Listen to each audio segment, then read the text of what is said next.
Está con nosotros Gustavo Niño. Él fue viceministro de Defensa de Colombia y director de seguridad del Centro de Estudios Futuros Urbanos. Gustavo, bienvenido a NTN24. Un saludo, muchas gracias por la invitación. Con un presidente ilegítimo en Venezuela, ¿se agotaron las otras vías para asegurar el regreso a la democracia? Sí, probablemente esta sea la vía más expedita y posible que le quede a toda la estrategia que puede tener, digamos, un Estado y un dictador que usurpó las elecciones. Hay que recordar que la intervención militar, como lo señala el expresidente Uribe, que quiere que esté en Naciones Unidas, tiene unos requisitos y esos requisitos hay que empezarlos a revisar y Venezuela los cumple.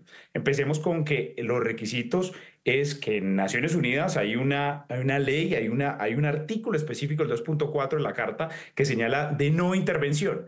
Pero eso se ha venido revaluando en los últimos 30 años, sobre todo porque la soberanía de los estados ya no es absoluta, sino que la soberanía del estado tiene que garantizar un bienestar de la ciudadanía, una libertad y sobre todo los derechos humanos, donde estos dos principios conflictúan, ahí pueden intervenir las organizaciones internacionales como la OEA en nuestro caso, la Unión Europea, Naciones Unidas, y eso lo hemos visto en muchos casos, porque la soberanía tiene una discusión con el cumplimiento de los derechos humanos. Y estamos viendo en Venezuela que no hay libertad, que hay una característica de violencia y una migración tan grande de 8 millones de migrantes que han salido de Venezuela, que no son migrantes por deseo, sino migrantes forzados, porque no hay libertad. Ahí es donde Naciones Unidas, los diferentes organismos internacionales de los estados pueden intervenir. Ya vendrán más detalles sobre el tema militar. Ex viceministro, ¿cómo funcionaría una intervención militar internacional avalada en este caso, como lo pide el expresidente Uribe, por las Naciones Unidas? ¿Quiénes podrían participar? Es muy importante aclararle a la audiencia cuáles son los pasos que tiene esto, porque una intervención militar en Venezuela se ha pensado desde hace muchos años, 2017, 2019, y se ha discutido. Siempre la legitimidad es una característica importante para hablar de intervención militar, y es que la soberanía de los estados, como lo mencionaba recientemente, tiene unos límites, y es sobre todo la legitimidad, y la legitimidad está pegada ¿a qué? A la voluntad popular, y la voluntad popular está pegada, en nuestro caso, en nuestro hemisferio, a la democracia, exceptuando Cuba, ¿sí? Y otros regímenes que se están volviendo dictatoriales. Entonces, ¿qué se necesita para ello? Las Naciones Unidas, el Consejo de Seguridad de las Naciones Unidas podría votar, ¿sí? Son 15 miembros, 5 permanentes, para poder hacer una intervención. Pero en términos prácticos, en esos 5 miembros está Rusia y China, que son aliados de Venezuela. Habrían ahí y tienen poder de veto, esos 5. Entonces habría ahí una poca probabilidad de que a través de las Naciones Unidas se pudiera hacer una intervención militar a través del Consejo de Naciones Unidas de Seguridad.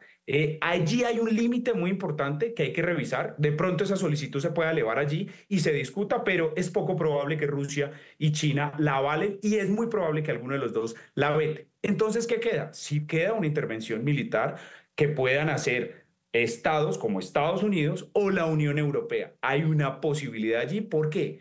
Porque de hecho en la Carta de Naciones Unidas se habla de los derechos humanos y de una intervención humanitaria. Hay 3 posibilidades para que esa soberanía pueda ser, digamos, disputada. Una, que el Estado lo pida, o sea, que el propio Estado pida la intervención militar. 2, que haya, digamos, una necesidad de derechos humanos, una necesidad humanitaria para poderla cumplir. Y una tercera, que la cabe mencionar, que el Consejo de Naciones Unidas de Seguridad lo avale. Las 2 primeras, Maduro no va a pedir que lo intervengan. El Consejo de Naciones Unidas de Seguridad es poco probable que avale por el veto que pueda tener Rusia y China. Y el tercero es por una decisión humanitaria. Ejemplos de estos hay varios. Solamente les señalo uno que no han pasado en nuestro hemisferio, pero estuvo en Europa, y es Ucrania en el 2004 en elecciones, Kosovo en 1999 con la Unión Europea y la OTAN, digamos directamente que interviene, y recientemente en África, los estados africanos unidos intervinieron, Gambia, porque un militar quería robarse las elecciones. ¿Y cuál sería la plataforma? ¿Cuál sería ese trampolín para iniciar esta intervención militar en Venezuela? ¿Desde dónde saldrían? La situación más práctica después de esta explicación es Estados Unidos, Unión Europea, pudieran tener una intervención. Pero esto ya entra en el escenario de la geopolítica y la seguridad. ¿Qué pasa con Rusia y China con sus intereses en Venezuela? Sabemos que Rusia pues tiene una tensión muy fuerte en Ucrania, no sabemos cómo va a actuar. Supimos y lo vimos todos que el presidente de la Duma, o sea, el presidente del Congreso, acompañó ayer la posesión del dictador Maduro, pero no sabemos cómo puede reaccionar a una posible intervención militar si lo decide Estados Unidos y Unión Europea en un caso hipotético. China, usualmente lo que ha mostrado la historia de estos conflictos en el pasado, porque es lo único que podríamos analizar, nunca interviene. Entonces ahí la pregunta sería Rusia y qué pasaría también con el tema de Irán. Esa es la situación. Si quisiéramos una intervención militar en Venezuela, sería liderada lo más lógico a partir de Estados Unidos y la Unión Europea, desde la OTAN, para poder intervenir y recuperar, con el argumento de recuperar la libertad y sobre todo la democracia en Venezuela, lo cual ha pasado antes. Esto es muy importante porque muchos dicen no, pero no pueden intervenirlo militarmente. Claro, porque lo que estamos viendo ahora es que se configuró una dictadura a partir de ayer y esa dictadura deslegitimó su poder y su soberanía, lo cual invita a los demás estados a buscar que el pueblo que está preso de un dictador sea libre y pueda elegir libremente. Por eso el presidente lo señala muy bien al decir que es una intervención militar para hacer elecciones libres, como no lo hizo Maduro y no reconoció, porque no hay ningún reconocimiento, y lo señalaba el decano de la Universidad Central de Venezuela, de jurisprudencia, que señalaba que el presidente debe mostrar con argumentos que ganó las elecciones y las actas deben estar publicadas como requisito para posesionarse.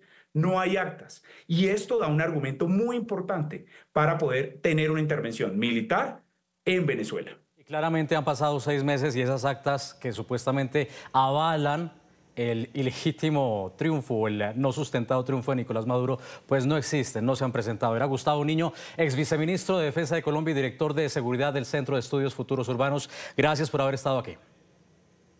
Gracias a ustedes y que viva la democracia en Venezuela, que la busquemos porque la necesitamos en Colombia. Esto es muy importante, una intervención militar también afectaría a Colombia y tendríamos que estar muy pendientes. Y una no intervención militar y una dictadura de Maduro, como lo ha venido haciendo en los años recientes, va a afectar mucho más a Colombia. Y esto es una decisión que tenemos que apoyar nosotros los colombianos. Muchos están llamando a la acción. Gracias.